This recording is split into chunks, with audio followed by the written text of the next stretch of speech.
From KUNC and the NPR network, this is In The NoCo. I'm Erin O'Toole.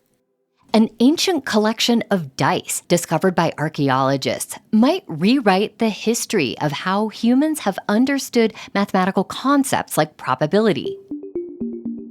A new Colorado State University study examined the earliest known dice in human history. Native American hunter-gatherers across the western U.S. used the dice as early as 12,000 years ago.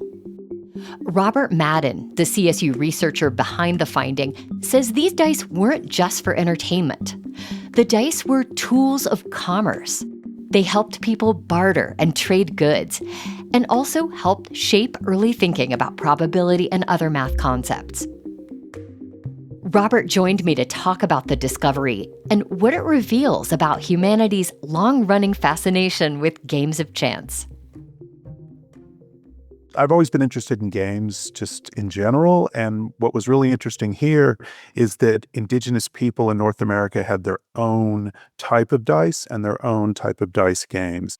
And these prehistoric dice don't really look like what we might picture today, white and black, six-sided, for example.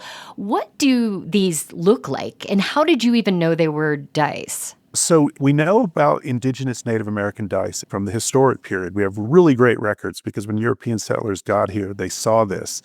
And they're different. They're two-sided. They're not six-sided. They're two-sided. So if you're, a Dungeons & Dragons player, maybe you know about four-sided dice or eight-sided dice or 20-sided dice. These are 20-sided. Yeah, these are two-sided. And instead of it being 1 and 2, like you might think of a six-sided die being 1, 2, 3, 4, 5, 6, this is 0 and 1. So they count as 0 and 1. You throw them in a group and you count all of what you might think of as the up-facing dice. So if you could do like a series of coins, you could call the heads the upside, the tails the downside. We might throw 5 of them. And if you get 4 heads and 1 tail, that counts for 4.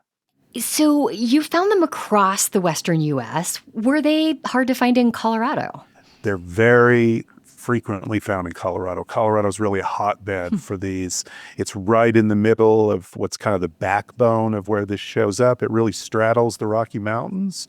You see them over on the west side in Utah, and you see them over in the west side, all in the western Great Plains. But yeah, lots of them in Colorado. And the most important site really in the entire study is the Lindenmeyer site, which is in northern Colorado, just north of Fort Collins, just south of the Wyoming border, up in the Soapstone Prairie Recreation Area. Okay. It's a Folsom 12,000-year-old site. And we had 14 dice from those 12,000-year-old levels. Well, let's talk about how ancient Native American communities would have used these dice. What kind of games would they play with them, and what other ways did different groups use them? So we've got a really good insight into this because of what was seen and recorded in the historic period as soon as European settlers got here. And what they noticed was that these dice were used in a very consistent way. They were used for games of chance, and those games of chance were almost always associated with gambling. The rules could be extremely complex. They were very hard to understand for Europeans. They were very lively affairs. There would often be a large crowd gathered around to watch these, a lot of side bets going on. And it was a very social thing. It allowed groups to come together and socialize that didn't necessarily have a pre-existing social relationship. So it was a very pro-social activity. And were they playing for prizes? Yes, certainly, again, gambling. But it wasn't so much the way we would think about it. It was more of kind of gambling as a means of trade. We think of gambling as kind of a zero sum. You win or I win, something for nothing for one of us. But really, if you play a series of these games over time with the same person, and we both kind of have a pile of goods that we want to exchange, it's very efficient in moving those goods from one side to the other in a social context where people don't really have the kind of relationships that would normally allow them to move those goods back and forth. Interesting. So instead of saying, I will trade you this fur for this pile of fruit, we're going to play a game. Exactly so. And we think of like commerce and trade and, hey, you have that, I'll give you this for that. That's kind of second nature to us.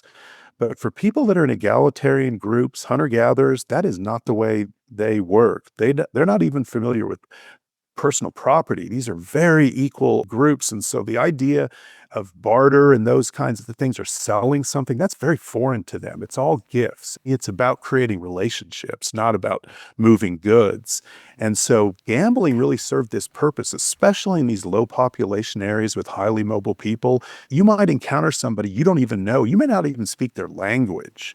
And so there's no basis for exchange between the two of you. But if you both know the game, now you can relate to each other, you can trade, you can swap information. So it can be very, very useful. Do we have a sense of who was playing these games? Was it kids, men or women? It's very hard to tell from the archaeological record. What we do know, however, is that in the historic period, when European settlers were observing this, in about 80% of the cases where they actually identified the gender of the people that were playing, it was women, all women. It was a women's game, which really raises a very interesting question about, does that pattern go back into the ancient past? And when we look at the invention of dice as not just a social technology, but really an intellectual accomplishment, it may have been women that were the leaders of it.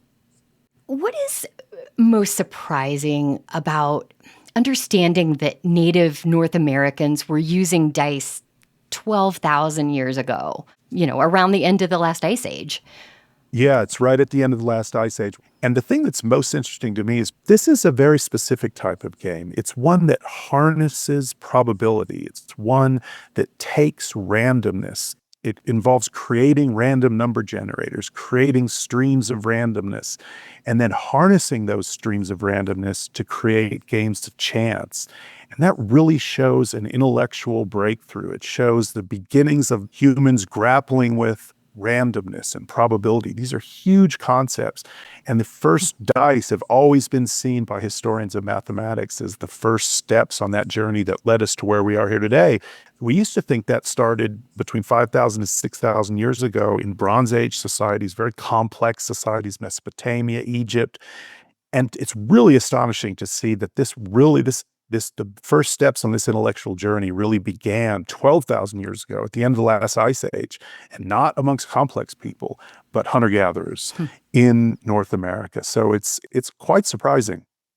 I'm curious, have you consulted with Native American historians on this research? And if so, what have their reactions been? I have talked to some Native people. I did a podcast with some of the leaders of the Indian Gaming Association. They're very excited about it, but it's very difficult to track in the modern era, because while we know that there are some people that are still playing these games, you can get on YouTube and see it, but it doesn't seem to be organized. And so that's something I'd like to follow up on this research. I'd really like to track the modern occurrence of this game, because this is really one of the most long-standing cultural traditions, certainly in North America and possibly in the world.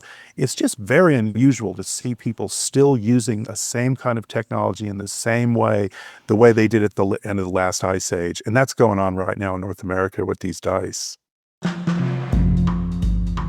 Robert Madden is a researcher at Colorado State University. We'll have links where you can learn more about his research into these ancient dice in our show notes and at KUNC.org. That's it today for In The NoCo. I'm Erin O'Toole. Thanks so much for listening.